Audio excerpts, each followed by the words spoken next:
그래서 규원사를 구성을 구성하겠습니다. 조선역사대원을 이렇게 좀 나눠주시고, 규원사는 4가지로 이렇게, 5가지로 이렇게 나눠져 있습니다. 첫째, 서문, 두 번째, 조판기, 세 번째, 태식이, 단군기, 만서. 자, 이 서문은 자기가 책을 이러이러한 이유로 책을 썼습니다 라는 동기고, 조판기는 한국판 창제입니다. 한강곡이나 이런 우리나라 그 책을, 물론 미소로 지금 이렇게 막 논란이 있지만, 거기 나온 한국시대, 마고성시대, 여러 부도지죠? 부도지의 마고성시대와 한국시대와 거의 좀 비슷합니다. 이 조판기가. 조판기라는 것은 이게 깨진다는 뜻이에요. 우주가 딱 깨져서, 한 점이 일단 딱 깨져서 우주가 탄생한다는 그런 뜻입니다. 그래서 이건 역사책으로 보기보다는 이렇게 창세기, 우리나라의 창세기, 신화 형태로 이렇게 기록되어 있습니다. 이 태식이는 바로, 태식이는 배달고 시대, 한국 시대 이어서 배달고 시대부터 단군여성 시대 이전까지를 태식이라고 이렇게 봤고요. 이것도 신화적으로는 표현으로 돼요. 신화적으로 이렇게 많이 기록이 되어 있습니다. 역사적인 기록이라기보다는. 그 다음에 단군기가 있어요. 단군 47대 기록이 쭉 좀 어떤 기록은 어떤 그 단군은 자세하게 기록되어 있기도 하고, 어떤 단군은 좀 아주 간단하게 기록되어 있기도 하고요. 마지막 만설은 철학사상서입니다. 우리의 그 조상들이 우리의 민족의 그런 철학적인 사상을 이 부계 노인이 자기 나름대로 이렇게 자기 생각들을 정리한 거라고 볼 수 있습니다. 아까 말씀드린 저전 편찬식이 부계장은 1670년의 대정님에 어디서 썼냐면 부학을 이게 삼각산 근처에 아마 서울지역인 것 같습니다. 그래서 규원이라는 초당을 짓고 편찬했다. 편찬사에는 아까 말씀대로 과거에 응실수나 낙방에서 전국을 유랑하면서 나돌다가 국학이 사라지고 사대주의가 팽배해진 것을 굉장히 안타까워하면서 책을 쓰기로 결심을 한 거죠. 이 편찬의 저본은 청평거사 이명, 청평거사 이명이 쓴 진역유기입니다. 이 진역유기는 발해 역사서 조대기를 참조한 거고요. 그 외에 플러스 자기는 부계장노인은 중국 역사책을 다수를 참고했다. 그렇게 기록하고 있습니다. 그럼 진역유기가 뭐냐? 진역유기. 이 말은 진역유기. 이 규원사의 저본이 된 진역유기는, 이 진역이라는 거는 원래 진역은 동쪽을 얘기했죠. 진귀가 동쪽입니다. 동쪽이라고 합니다. 그래서 진역은 동쪽 지역, 동이족이 살던 지역, 또는 중국에서 봤을 때 동북방 지역에 내려오는 역사, 그런 뜻입니다. 진역유기가. 진역유기를 저본을 해서 규원사에 썼다. 진역유기는 동이족의 역사라는 그런 의미를 말합니다. 동쪽의 역사.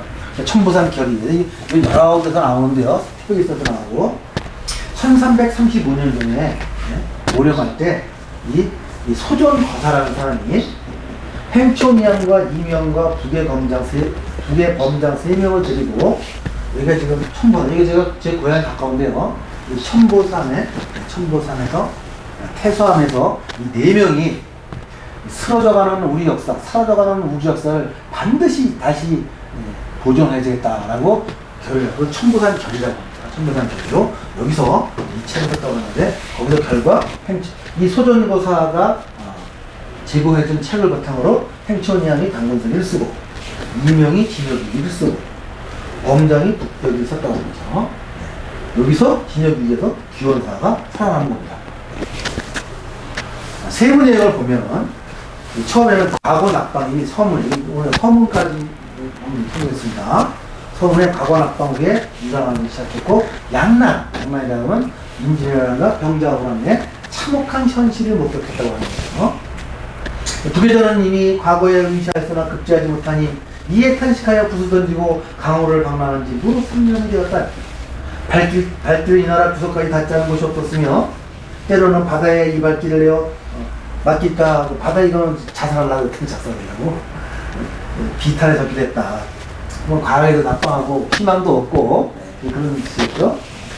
때는 두 난리를 겪은 뒤라 온 나라는 고을들이 어수선하고 국론이 끌어올라 조정과 선비들은 끼니를 굶고, 이게 조금 이상한데, 조정과 선비들이 끼니를 굶었다는 거는, 백성들이 끼니를 굶었다는 거는 내가 말이 되는데, 아마 이때 굉장히 흉령이 들거나 그래서 일반 백성뿐만이 아니라 조정 선비들도 끼니를 겨웠다는 그런 뜻이 담겨지고 있습니다.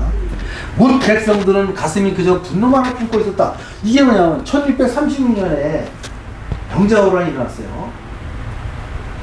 부계자 노인이 규원사를 쓰고 1675년입니다. 그러면 이미 40년이 지났어요. 40년이 지났는데도 병자호란의 그 흔적이 그대로 남아있었다는 겁니다. 다시 복구를 안 하고, 그러면 그냥 고을에 가면 사람들이 시원하고, 참으로 수십 년 동안 그것이 회복이 안 되고 있다는 거죠. 그러니까 이것을 보고 너무나 안타까워 한 심정을 규원사를 통해서 밝히는 것인지 모르겠어요. 여기서 보면은 바다에다 뛰어들다가 나왔다 그런 것도, 그 안타까운 현실이 너무나 우리나라의 조선의 현실이 너무 비참하니까 그런 거 아닌가요? 자, 그 다음에는 김해, 경주, 부여, 공주, 한양, 춘천, 강릉, 금강산, 고월산을 쭉 탐방하면서 이제 돌아다니는 거예요, 이렇게. 경주로 그래서 북쪽 금강산까지 가고, 다시 또 서쪽으로 구월산 아시잖아요? 황해도 구월산, 여기 삼성사가 있습니다. 환인, 환웅, 단군을 모신 구월산. 이게 역사 의식이 보니까 구월산을 꼭 들렸겠죠.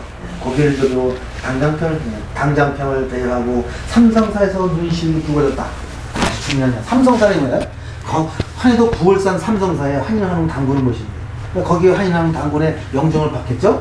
왜 눈시울이 붉어졌겠습니까? 그 조선의 사대주의자들이 우리나라 역사는 지키지려고 하지 않고 사대주의에 빠져가지고 그냥 유교만 빠져서 우리 역사의식이 사라져가는 걸 보고 그런 거에 안타까워서 눈시울이 붉었다는 거 아닙니까? 그런데 쭉 이제 어디까지 갔냐면 저기 신의주까지 가가지고 요동을 바라보면서 저기가 옛날에 우리 땅이었었는데 저기 고구려 땅이었었는데 다 뺏기고 말았구나.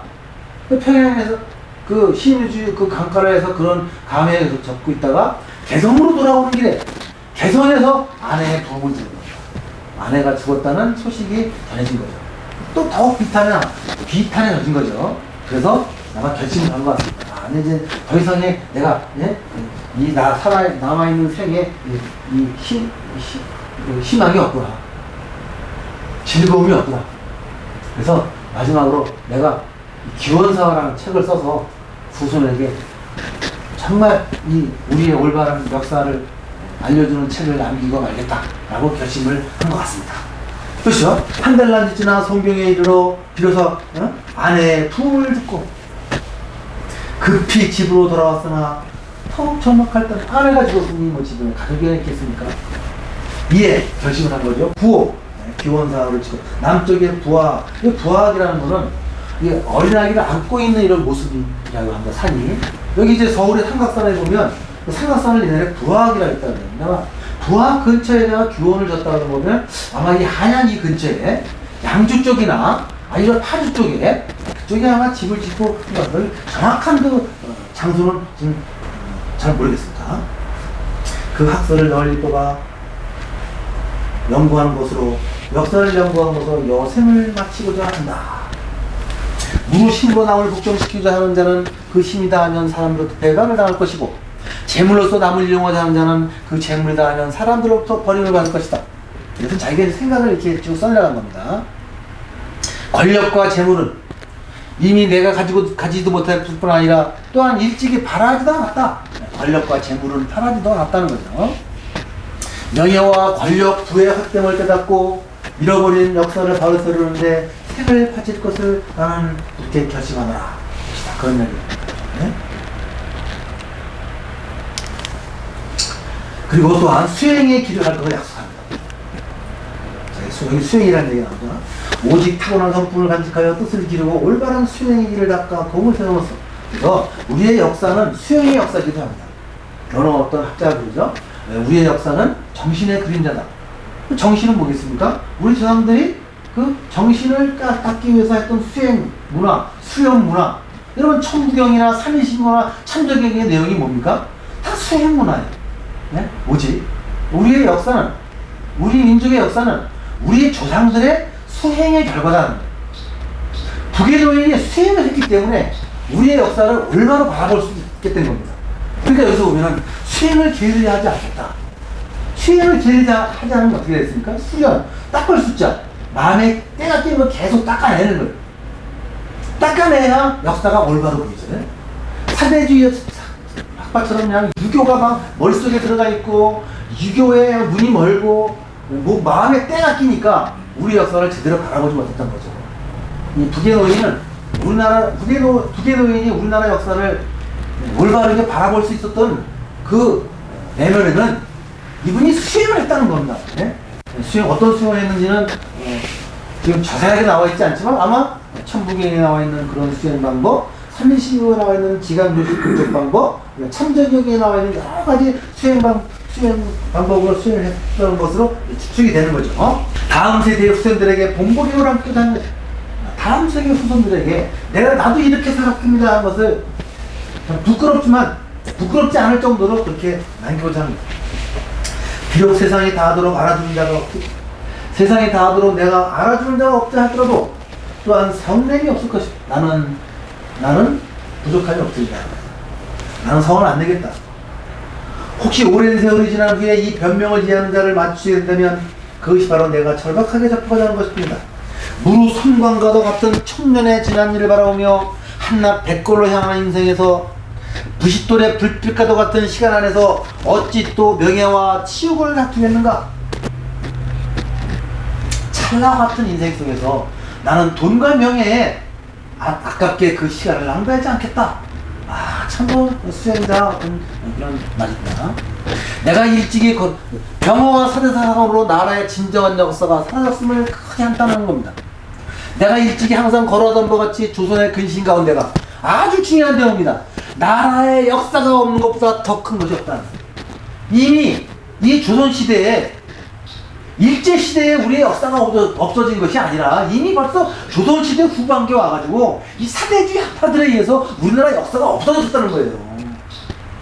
그러니까 이 피를 끓는 심정으로 이 북의 노인이 기원사를 썼다는 것이 아주 명명백백하게 증거되고 있지 않습니까?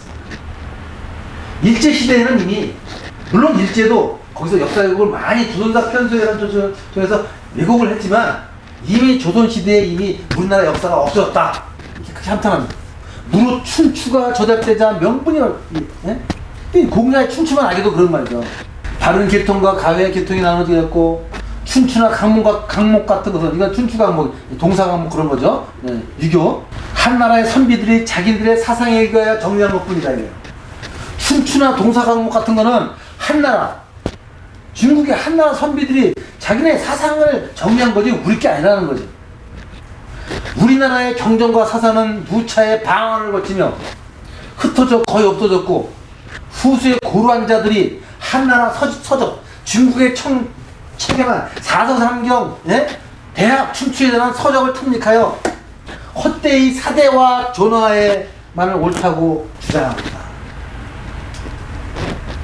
고용한 일에 극심한 사대를 강하게 비판하고 있다. 그리고 같은 동의적인 만주죠. 청나라를 불구 대천 원수로 여기는 큰 잘못을 했다는 거예요. 청나라를 왜 오랑캐로 여기고 있냐. 그 광해군이 얘기하기를 청나라는 우리가 사촌인데 왜 명나라 편이냐. 결국은 그래서 그거로 인해갖고 병자가 그렇게 크게 당한 거 아닙니까? 청나라의 인조반정에서 광해군이 물러나고 인조반정이 청나라에 대한 전투를 선언을 했지 않습니까? 예? 그래갖고 우리가 크게 당한 거 아니에요. 그거는 얘기하는 겁니다. 그걸 비판하는 겁니다. 명나라는 한족이고 청나라는 동족이다. 거기 기왕 가까이 지내려면 여기가 가까이 지내야지 왜 명나라 편을 드냐 그 얘기입니다. 또 그래서 효종의 북벌 정책이 현실로 이루어지지 못하면 크게 안타깝게 얘기합니다. 효종이 북벌 정책을 얘기했죠. 결국은 그렇게 주장을 했지만 현실로 이루어지지 않습니다. 만약에 효종이 좀 오래 살아가지고 만주와 요동을 먹었다면 우리나라가 그렇게 약해지지 않았을 것이다. 그게 참 안타깝다. 그렇게 지금 얘기하고 있는 겁니다. 다행히도 청평 이명이 지은 진영위기를 우연히 얻게 됐다. 그래서 중국 사료를 좀 보태어서, 여기 왜 중국 사료를 부탁했어요?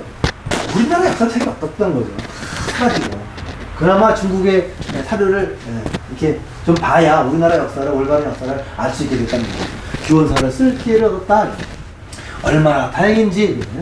산골짜기에서 청평이 여술한 진영위기를 얻으니 그 가운데 삼국이전의 열린 역사에, 그 가운데 이 진영위기 가운데 삼국이전의 역사가 뭐예요? 단군 역사예요. 단군 시대에 이 역사가 있음을 보고 너무나 기뻤다는 겁니다.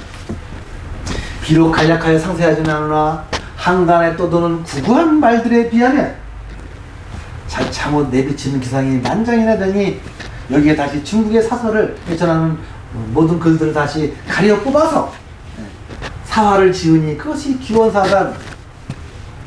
이 재미로운 밥 먹는 것도 자주 잊을 지경이다. 너무나 기뻐. 자기의 역사가, 잃어버린 역사를 자기 스스로 이렇게 써서 후세에 남겨놓을 생각을 하니 밥 먹는 것도 있고 너무나 기뻐했다는 거예요. 과연 누가 이라는 것의 뜻이 있어 이 감을 같이 할 수 있으리요? 경전에 말하기를 아침에 돌을 닦으면 저녁에 죽어도 좋다. 오직 이를 두고 한 말인 것 같다. 그래서 귀원사를 숙종인년에 이렇게 해서 완성을 했다. 그러니까 아주 유명한 얘기가 여기 있습니다. 오호라 후세에 만약 이 책을 붙잡고 곡소리를 내는 자가 있다면, 왜 곡소리를 냈겠어요? 너무나 반갑고 기쁘고 우리의 역사, 올바른 역사를 대하게 되니 너무나 즐겁다는 거예요. 그런 곡소리지 슬퍼서 그런 곡소리가 아니고, 후세에 만약 이 책을 붙잡고 곡소리를 내는 자가 있다면 이는 곧 나의 유혼이 무한히 기뻐할 것이다.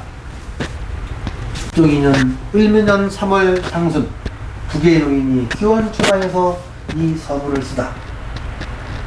네, 오늘 이것을 마치겠습니다.